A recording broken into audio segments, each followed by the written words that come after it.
ഞാൻ വീട്ടിലെത്തുമ്പോഴേക്കും മൂസിന പോയാൽ മതിയായിരുന്നു. ഇനിയും അവിടെ നിൽക്കുന്നത് കാണുമ്പോൾ എനിക്ക് ദേഷ്യം പിടിച്ചു കയറും. അങ്ങനെ വീടിൻ്റെ മുറ്റത്തേക്ക് അനസ് വണ്ടി നേരെ വിടുന്നു.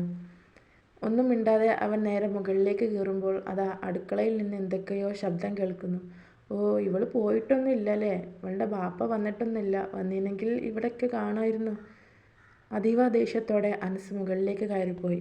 ഒരല്പസമയത്തിന് ശേഷം അതാ കോളിംഗ് ബെല്ലടിക്കുന്നു. മൂസിന പോയി ഡോറ് തുറക്കുന്നു. ആ ഉപ്പ വന്നോ? വാ കയറിക്കോളി. ആ മോളെ, അല്ല നീ റെഡിയായി നിന്നിട്ടൊന്നുമില്ലേ? നിന്നോട് ഞാൻ പറഞ്ഞതല്ലേ റെഡിയായി നിൽക്കാൻ, നമുക്ക് വേഗം പോകണ്ടേ? ഞാൻ വണ്ടിയായിട്ടാണ് വന്നത്, ഓട്ടോ പിടിച്ചാണ് വന്നത്. ആ ഉപ്പ എല്ലാം റെഡിയാണ്.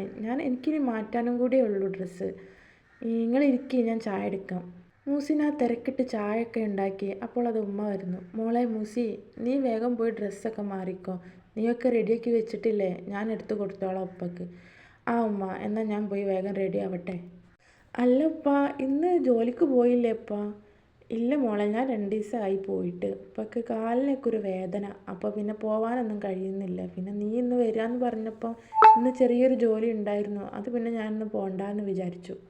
ആദ്യത്തെ പോലെ ഉപ്പക്ക് ഇപ്പോൾ പണിയെടുക്കാനൊന്നും വയ്യ മോളെ, കാലും എല്ലാം വേദനയാണ്. പിന്നെ ഇപ്പോൾ പോവാതിരിക്കാൻ പറ്റില്ലല്ലോ.